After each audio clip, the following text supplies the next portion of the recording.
One of the most important topic of grammar. बहुत ही simple topic है शब्द शक्ति। और सबसे बड़ी प्रॉब्लम है कि इसके बारे में यदि आपको मैं कहूं, इसके बारे में यदि मैं आपको पूछूं, तो आप 2-4 लाइन से ज्यादा इसके बारे में कुछ जानते ही नहीं। जबकि ये एक ऐसी चीज है जिसको बहुत पहले ही जान लेना चाहिए। शब्द शक्ति क्या है? तो 2 शब्द है, शब्द और शक्ति। इसे थोड़ा समझिएगा। शब्द क्या है? कोई भी अक्षर अक्षरों से मिलकर बना हुआ कोई एक शब्द, ठीक है ना। वर्णों के मेल को क्या कहते हैं? शब्द कहते हैं। पर शब्द तो कुछ भी हो सकता है, जिसे मैं लिख दूं।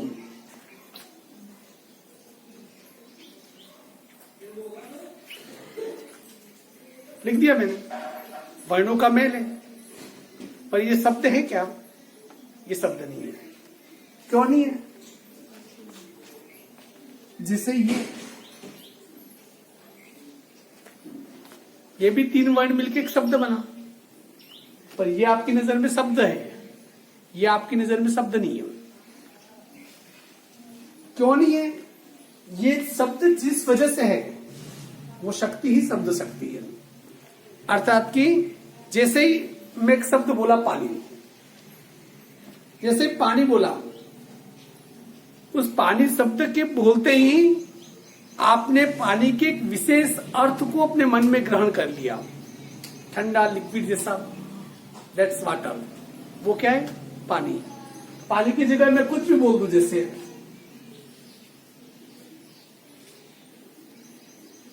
कोई भी अक्षर पानी जैसा ही मिलता जुलता, पर जिसका कोई अर्थ नहीं हो, तो वो शब्द होते हुए भी शब्द नहीं है। अक्षरों के वर्णों के मेल से शब्द बने जरूरी नहीं है। वर्णों के मेल से शब्द तो बन जाएंगे, पर उस शब्द का अर्थ ग्रहण करने के लिए जो क्षमता चाहिए, उसे क्या कहते हैं हम? शब्द शक्ति कहते हैं। इस चीज को थोड़ा और ज्यादा अपन डिटेल में जाते हैं। अर्थात कि यदि इसकी शब्द शक्ति की मैं 2 लाइन में इसकी परिभाषा दूं, क्या हो सकती है? शब्द में निहित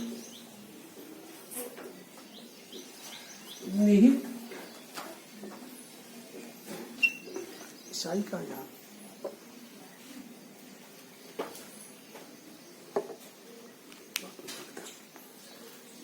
या शब्द के अर्थ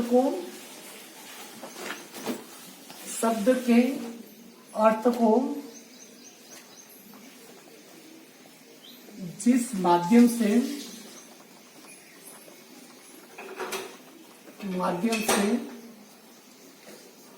ग्रहण किया जाता है, उसे शब्द शक्ति कहते हैं।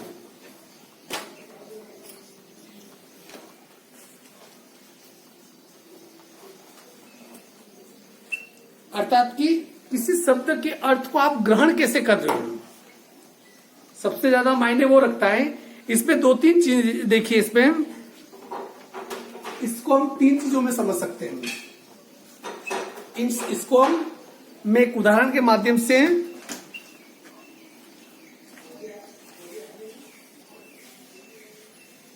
इसकी परिभाषा वगैरह बाद में।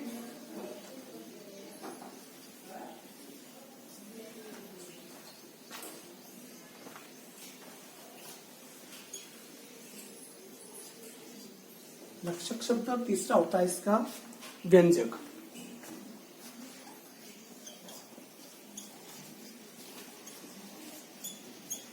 इसके बाद अपन इसके प्रकार वगैरह बाद में अपन इसे देख लेते हैं। देखिए,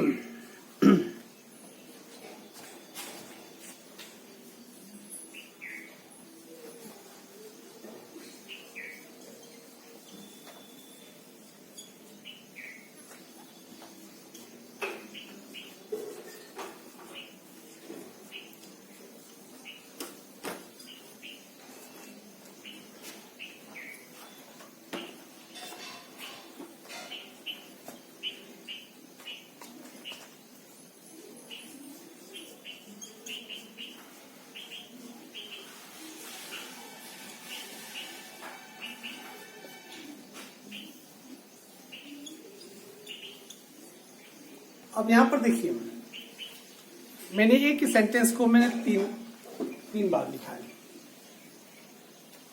ठीक है ना? एक ही सेंटेंस को लिखा है मैंने। सेंटेंस एक ही हो फिर भी अर्थ बदल जाते हैं।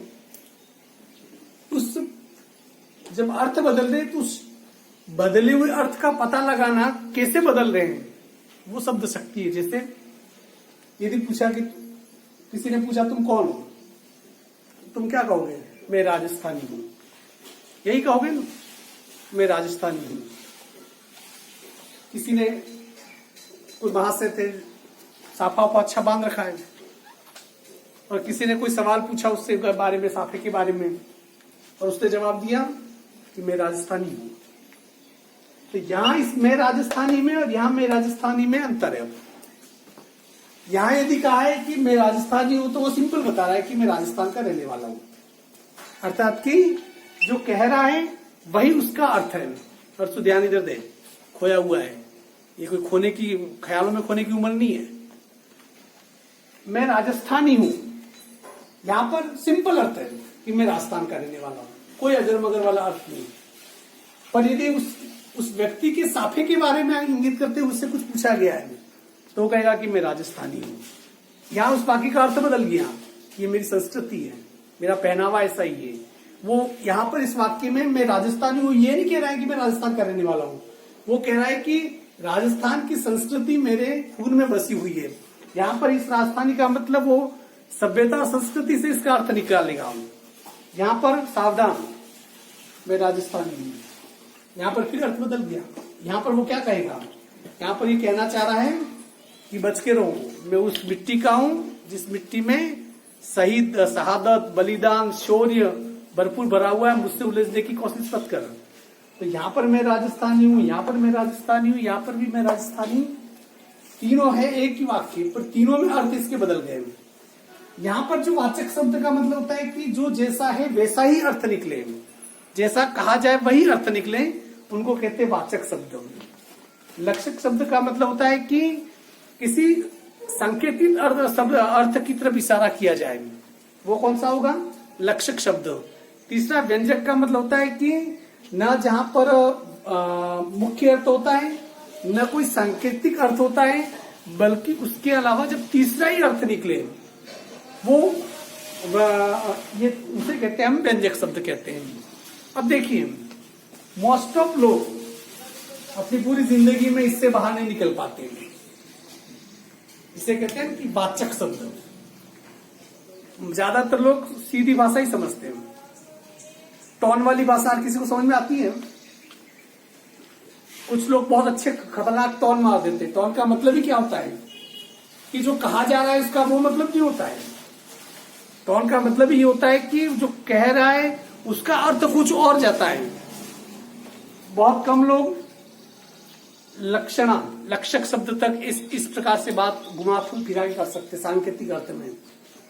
और इसका प्रयोग, व्यंजक शब्द का प्रयोग या इस शक्ति का प्रयोग बिरले लोग ही करते, बहुत कम लोग करते हैं। अर्थात कि ये कुछ विशिष्ट वर्ग के लिए जो बड़े बड़े साहित्यकार वगैरह होते हैं, जो इस व्यंजक शब्दों का इस्तेमाल, इस शब्द शक्ति का जो जितना इस्तेमाल ज्यादा करता है वो उतना अच्छा राइटर माना जाता है। ये तो जो है जैसे सीधी सपाट बात कह रहे हैं, ये तो कोई भी कह देता है। तो हमारी जो आज की जो टॉपिक पढ़ेंगे शब्द शक्तियां, वो इन्हीं चीजों के चारों तरफ क्या कर रही है, चक्कर काट रही है। तो चूंकि शब्द शक्ति के 3 भेद होते हैं, इसके 3 भेद। सबसे पहले है अभिधा शब्द शक्ति।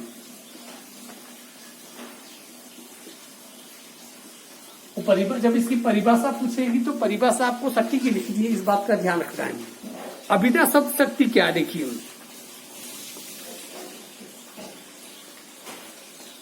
मुख्यार्थ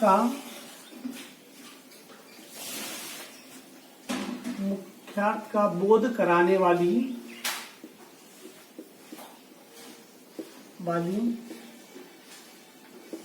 शक्ति को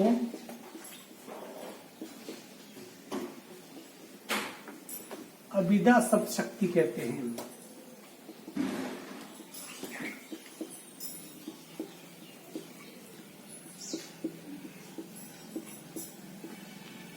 अर्थात कि जो लाइनें जो बोली गई है, जो शब्द बोला गया, इसका वही अर्थ है। जैसे पानी, एक शब्द बोला मैंने, ठीक है ना। पानी का मतलब यदि इसका अर्थ आप लगाते हो पानी से, जल से, तो फिर वो अभिधा शब्द शक्ति है।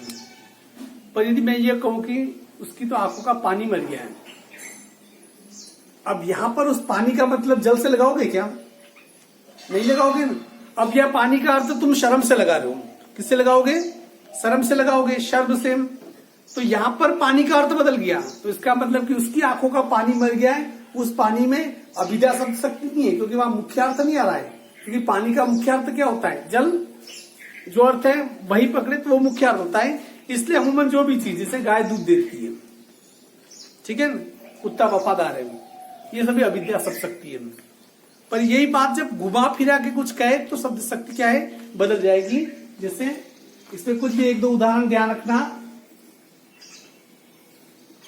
गाय दूध देती है,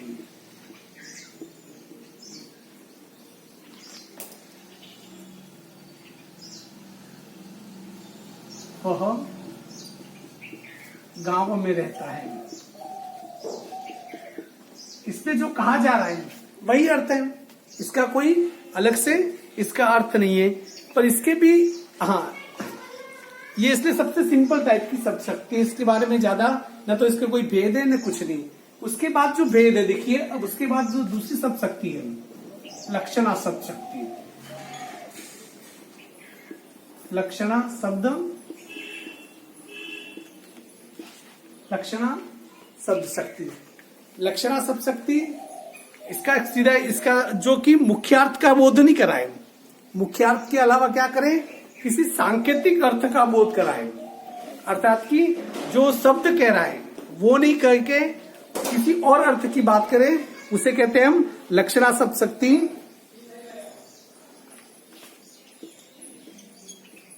सांकेतिक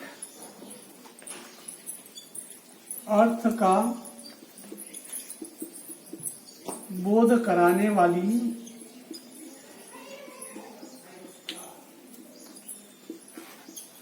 शक्ति को क्या कहते हैं? लक्षणा शब्द शक्ति कहते हैं।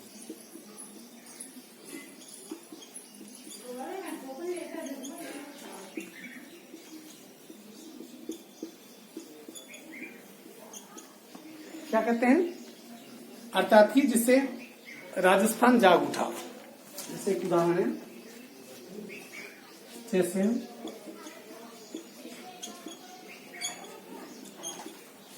राजस्थान जाग उठा। अब राजस्थान जाग उठा, इसका क्या अर्थ लगाओगे आप? अर्थात कि राजस्थान के लोग क्या हो गए? जागृत हो गए। इसका मतलब ये राजस्थान जाग उठा, इसका मतलब ये नहीं है कि राजस्थान के 4 करोड़ लोग रजाई एक तरफ रख के खाट से उठ के जाग गए, इसका अर्थ वो नहीं होगा। राजस्थान जाग उठा, इसका एक सीधा सा मतलब ये होता है कि राजस्थान के लोग अब क्या हो चुके? जाग गए का मतलब कि अब जैसे कहते हैं कि सचेत हो गए हैं, अब अन्याय के खिलाफ आवाज उन्होंने उठा ली है। जैसे पंजाब शहर है, कहा पंजाब शहर, इसका मतलब ये नहीं कि पंजाब राज्य के शेर जैसा मुंह आ गया, बड़ी पीछे पूछ आ गई, इसका मतलब ये नहीं जगह लगाओगे। उसका मतलब क्या लगाओगे? पंजाब के लोग क्या है? बहुत ही बहादुर है। अर्थात कि जो शब्द कहा जा रहा है, जो वाक्य कहा जा रहा है, उसके अलावा दूसरा अर्थ उसका निकलता हो तो वो कौन सी शब्द शक्ति होती है? लक्षणा शब्द शक्ति। लक्षणा शब्द शक्ति 2 प्रकार की होती है।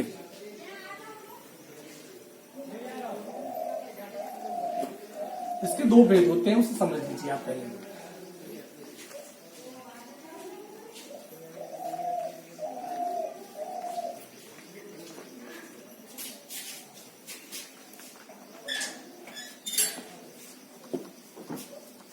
लक्षणा शब्द शक्ति के भेद, एक होता है रूढ़ा लक्षणा, दूसरा है प्रयोजनवती लक्षणा। जो कंपटीशन एग्जाम दोगे उसके लिए बाकी लक्षणा शब्द शक्ति किसे कहते हैं इसके उदाहरण पता चल जाए वही काफी है। पर नहीं, जब पढ़ रहे हैं तो आगे आने वाले साल के बाद इस चीज की आपको जरूरत क्या होती रहेगी, पढ़ती रहेगी। अब रूढ़ा लक्षणा है वो क्या कह रहे हैं, देखिए रूढ़ा का मतलब रूढ़, परंपरा, पहले से। रूढ़ा लक्षणा को समझने के पहले देखिए, रूढ़ा शब्द बना रूढ़ से, रूढ़ का मतलब था परंपरा से, एक पहले के किसी तौर तरीके से, जब किसी काव्य रूढ़ी के आधार पे, रूढ़ी का मतलब परंपरा, अर्थात कि पहले ऐसा कहा जाता था इसलिए हम कहते हैं। इसे उदाहरण से बता रहा हूं मैं, जब किसी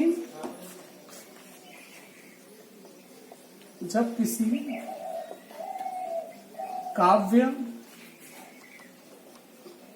रूढ़ी को क्या कहते हैं, परंपरा। जब किसी काव्य रूढ़ी को आधार बनाकर लक्षणा शब्द शक्ति का प्रयोग किया जाता है,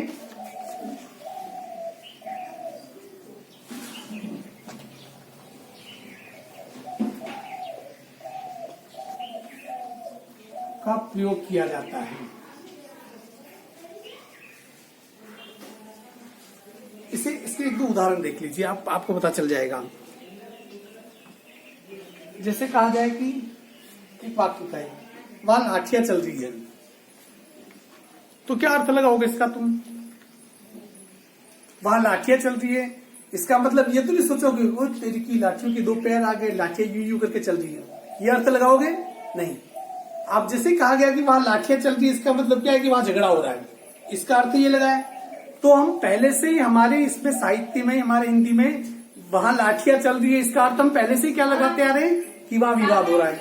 जैसे इंग्लैंड 4 विकेट से हार गया, अब यहाँ इंग्लैंड 4 विकेट से हार गया तो इंग्लैंड देश क्या 4 विकेट से हार सकता है क्या, नहीं। इसका अर्थ क्या लगाओगे, इंग्लैंड की जो क्रिकेट टीम है वो कितने विकेट से हार गई, 4 विकेट से हार गई। ये क्या है, हमने पहले से ऐसा रूढ़ी बना रखी है कि हम इसी प्रकार से वाक्य का प्रयोग करते हैं। जैसे रहने दे बड़ा हरिश्चंद्र बनता है, इसे किसी को कहे रहने दे तू बड़ा हरिश्चंद्र बनता है, इसका मतलब क्या अर्थ लगाया कि ज्यादा तू ढोंग होने का नाटक मत कर। राजा हरिश्चंद्र क्या थे, सत्य बोलने वाले थे, पर आज कोई सत्य बोलते नहीं है तो उसे सुनाया जा रहा है कि तू इसका मतलब झूठ है। तो ये जो वाक्य है वो किस बात के, ये जो वाक्य है इन सभी को हम रूढ़ी लक्षणा में लेते हैं। क्यों, क्योंकि रूढ़िगत हमारी काव्य परंपराओं के तहत हम पहले से इसे कहते आ रहे हैं। उसके बाद है प्रयोजनवती, जहां विशेष प्रयोजन से प्रेरित होकर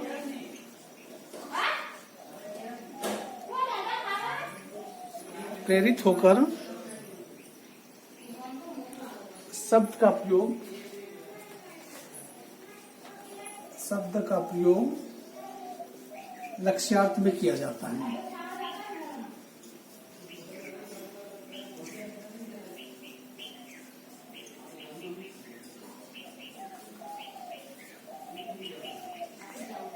अब इसे समझना थोड़ा, किसी विशेष प्रयोजन से कहें, मैं कहूं तू तो गधा है, जैसे मैंने किसी को कहा तू तो गधा है, क्या मतलब हुआ, इसका क्या अर्थ लगाओगे तुम, मूर्ख है, क्या है, मूर्ख है। मतलब प्रयोजन, उस गधे शब्द का इस्तेमाल जानबूझ के किया जा रहा है एक विशेष प्रयोजन से, उसे क्या बताने के लिए, मूर्ख बताने के लिए। जैसे कमला तो निरी गाय है, इसका मतलब कोई लड़की से गाय नहीं हो सकती है, पर जैसे गाय का स्वभाव जैसे भोलापन होता है, तो उस लड़की के किस अर्थ की, किस प्रयोजन की तरफ इशारा किया जा रहा है, उसके भोलेपन की तरफ से। तो ये इसमें किसी प्रयोजन से जब किसी सांकेतिक शब्द का प्रयोग किया जाता है तो वो कौन सी लक्षणा होती है, प्रयोजनवती। पर आपको रूढ़ी लक्षणा प्रयोजनवती ये नहीं लिखना है, आपको तो वाक्य दे देगा कि बताइए इसमें कौन सी शब्द शक्ति है। यदि वो लक्षणा शब्द शक्ति है तो क्यों, ये भी बताना पड़ेगा। जैसे कोई वाक्य दे दिया, ठीक है ना, इसमें जैसे भारत सोने की चिड़िया था, कौन सी शब्द शक्ति है, इसमें लक्षणा शब्द शक्ति है। या सोने की चिड़िया का तो सोने की चिड़िया से नहीं होके कि भारत प्राचीन काल में धन धान्य से क्या था, संपूर्ण था, परिपूर्ण था, इसलिए सोने की चिड़िया कहा गया। तो कौन सी सब शक्ति है यहाँ पर? लक्षणा। इसमें रूढ़ि लक्षणा है या प्रयोजनवृत्ति है, ये आपको नहीं लिखना है। तो ये थी अपने लक्षणा सब शक्ति। इसके अलावा होती है तीसरी सब शक्ति,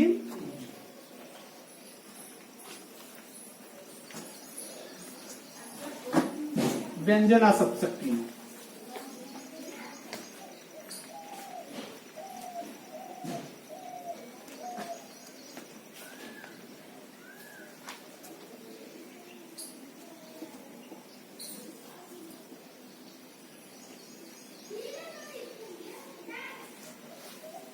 व्यंजना सब शक्ति, इसे देखिए व्यंजना सब शक्ति क्या कह रही है? मुख्यार्थ एवं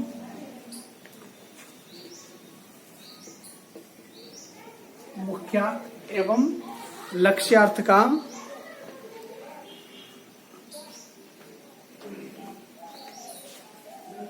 के पश्चात विशेष अर्थ की प्रतीति होती है, उसे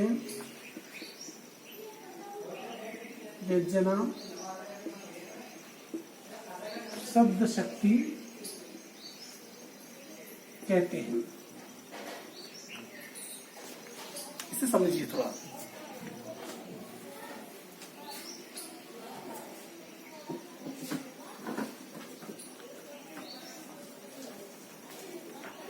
जैसे कि 10 बजे स्कूल का समय 10 से 4 बजे तक का है, ठीक है। हेडमास्टर ने पियोन से कहा 10 बज गए। 10 बज के एक सिंपल सा वाक्य,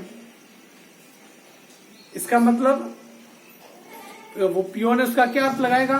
पहली घंटी लगा दो। पास में कोई बालक है, जैसे किसी क्लास के बालक है, वो क्या अर्थ लगाएंगे? अरे आज तो प्रार्थना करवाने का टाइम हमारा है, तो तस्वीरें वगैरह ले आओ। दूसरा को चपरासी सुनेगा, वो एक घंटी बजा रहा है, तो दूसरा अर्थ लगाएगा कि यार प्रार्थना के लिए जाके ग्राउंड में ज्यादा बिछा दूं। अर्थात कि बाकी 10 बज गए, लोगों ने अलग अलग लिया, तो इसलिए 10 बज गए इस शब्द में कौन सी सब शक्ति हुई? व्यंजना, क्योंकि न तो इसका मूल जो अर्थ है वो यहाँ पर आ रहा है, न इसका कोई सांकेतिक अर्थ है, इसके अलावा इसका कुछ और ही अर्थ निकल रहा है इन दोनों के अलावा। जैसे खेत में काम करते हुए किसी किसान ने कहा वो सूर्य अस्त हो गया, सिंपल बात कहा सूर्य अस्त हो गया।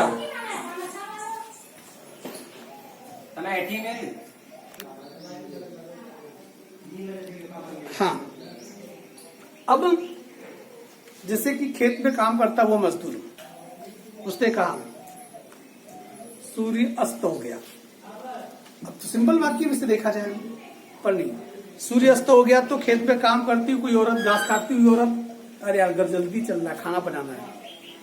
पास में कोई बूढ़ा व्यक्ति, और यार शाम हो गई, दीपक जलाना है। बच्चे, शाम हो गई यार, कल के होमवर्क बाकी है तो जाके होमवर्क करना है। और अचानक कोई युवती है, अरे यार सूर्य अस्त हो गया, अभी तो 7 बजे धारावाहिक चालू होगी, देखनी है। अर्थात की वाक्य एक ही है, सूर्य अस्त हो गया, पर उस एक वाक्य के अलग अलग अर्थ जा रहे हैं, अलग अलग अर्थ जा रहे हैं। तो आप इसका मतलब ये सोच लीजिए कि जहां पर वाच्यार्थ और लक्ष्यार्थ के अलावा भी अलग अर्थ की प्रतीति होती हो, उसे क्या कहते हैं हम? आप व्यंजना सब शक्ति कहते हैं। ये भी 2 प्रकार की होती है, एक तो शाब्दी व्यंजना,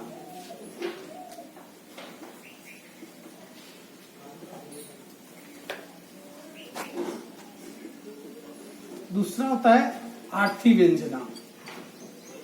क्या है इसे समझ लीजिए पहले। अर्थात कि जहां किसी शब्द की वजह से, शाब्दी का मतलब जब शब्द विशेष के प्रयोग से कोई व्यंग्यार्थ यदि प्रकट होता है, शब्द विशेष के प्रयोग से, अर्थात कि उस सेंटेंस का अर्थ करने की भी जरूरत नहीं पड़ती है, उस शब्द से ही व्यंग्यार्थ प्रकट होता है, वहां पर शाब्दी होता है। जैसे कि देखिए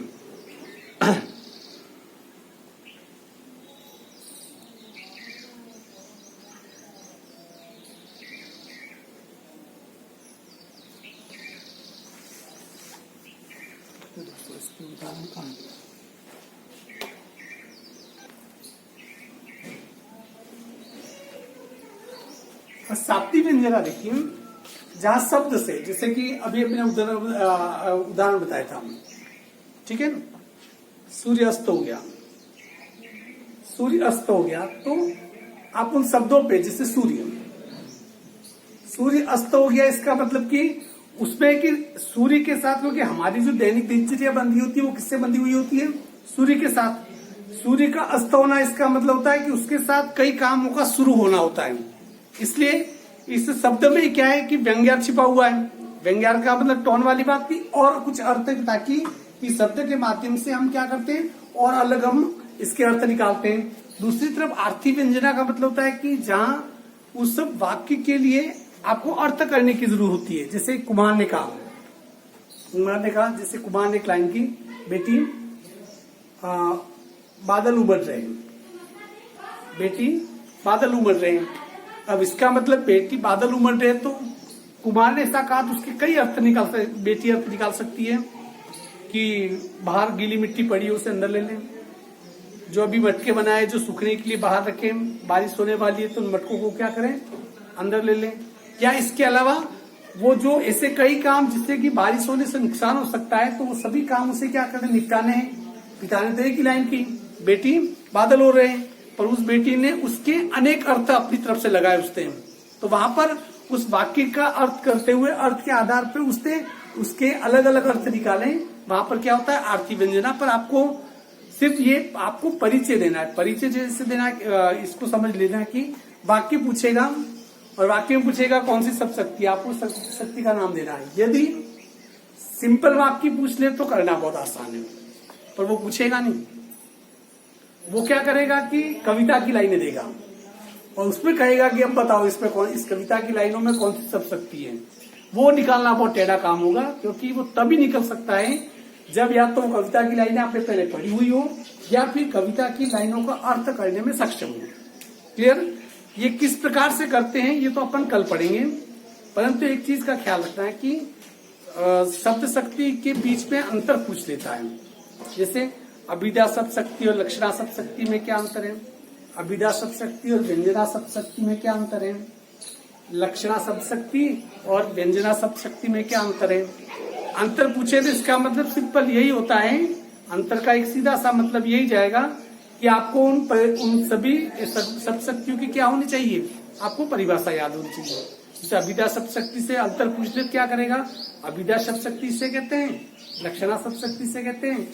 अभिधा शब्द शक्ति का एक उदाहरण, लक्षणा का एक उदाहरण।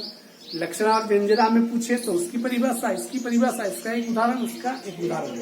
इसलिए इसमें जो परिभाषा वाली जो 5-6 लाइनें हैं अलग अलग शब्द शक्तियों की, उन्हें क्या करना, आप याद कर देना। कल अपन इस पे यही पढ़ेंगे कि पर्टिकुलर कोई सेंटेंस वगैरह दे रखे हो, चाहे गद्यांश की हो चाहे पद्यांश की हो, आपको पता कैसे चलेगा कि इसमें कौन सी शब्द शक्ति है। कुछ 10-12 आपको कुछ सेंटेंस में आपको पेज सेंड भी करूंगा, जिसमें आपको पता लगाना है कि कोष्टक में से विस्तार लिखना है कि अभिधा शब्द शक्ति है, लक्षणा या व्यंजना है, क्यों है, कैसे है, इसके बारे में हम कल जिक्र करेंगे। ठीक है ना।